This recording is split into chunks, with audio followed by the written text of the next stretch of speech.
Here we go. Martin Fröst. Mozart's a big composer for you. Yes, it is. I mean, for any clarinet player, I think Mozart is their lives. I mean, the first 50 years anyway. I recorded it 3 times now. I played it maybe close to 1,000 times. And I think Mozart was the one who really blew life into the soul of the clarinet and invented the sound. Because before it was something else, the clarinet. And then suddenly Mozart invented this extremely voice-like treat, and also in his symphony actually. So it was a combination of, and then of course he affected the whole music history.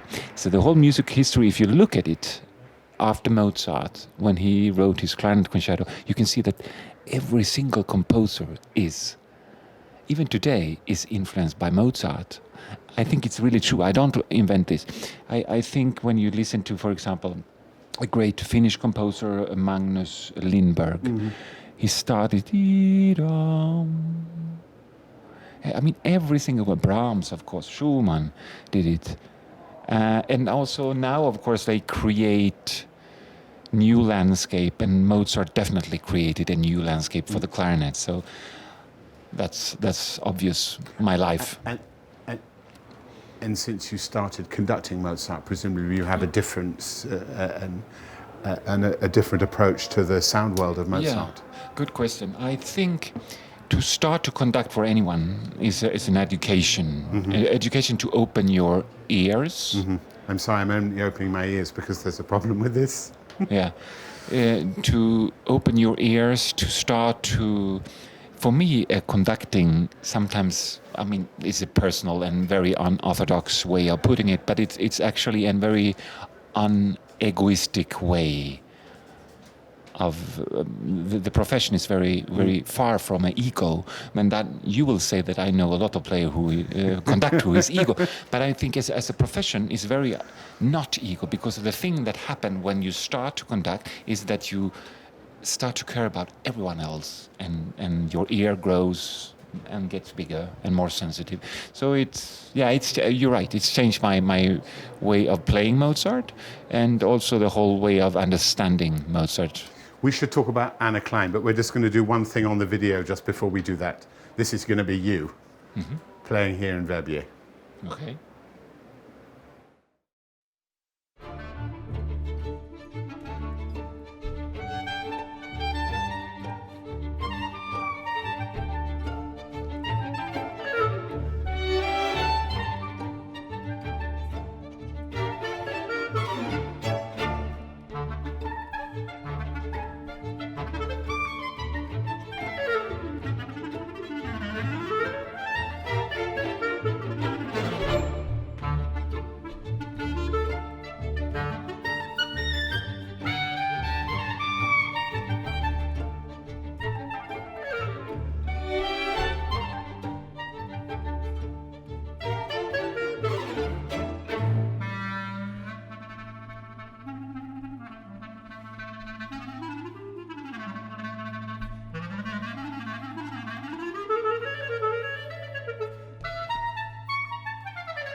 That was Martin Fröst with the Verbier Festival Chamber Orchestra playing klezmer. You want to talk about that? No, because I thought it was Mozart. I'm sorry about that, but I didn't hear the sound, and I had the same costume. No, of course, I think maybe it was the same year. 2013, yeah. Okay, maybe I played the Mozart before, and that was the encore. I'm not sure, but what I wanted to say about klezmer then is that that's also an important part of the clarinet soul. If Mozart blew life into a very important part of the clarinet soul, so did, Giora Feidman and all these people, because that's.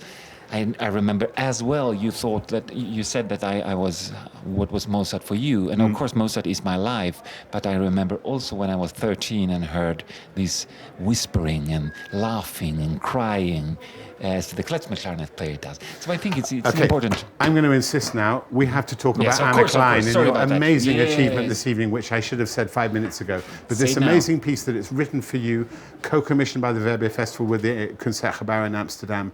You make that piece sound as though you've lived with it for 15 years.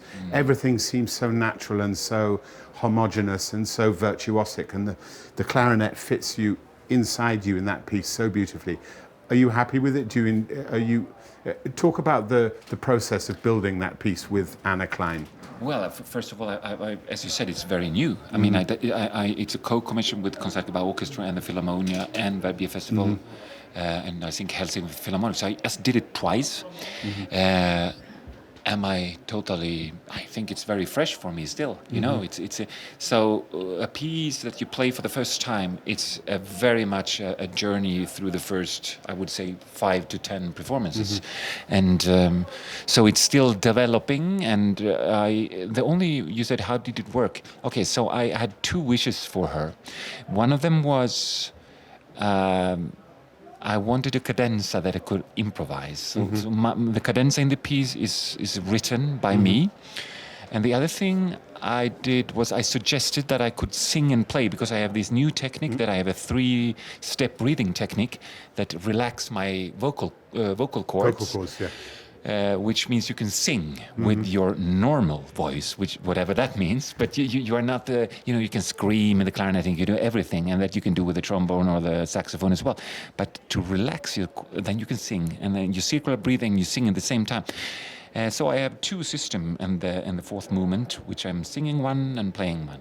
And you can hear that in the piece. So, and then she wrote the whole piece in like 1 month or something, very quickly. And I was shocked by the tempo she wrote.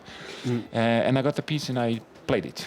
But it's nice when composers write fast music, because it's easy for a lot of new pieces are slow music and a little bit sad. This has life and energy, and not apparently the Dies Irae.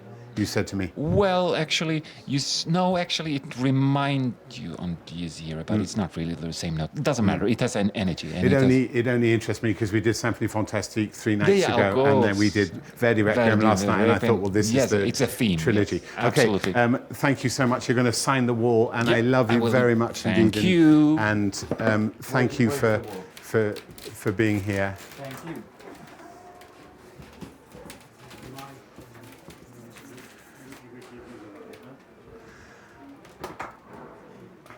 Thank you, Martin. Yeah. Thank you. Take care.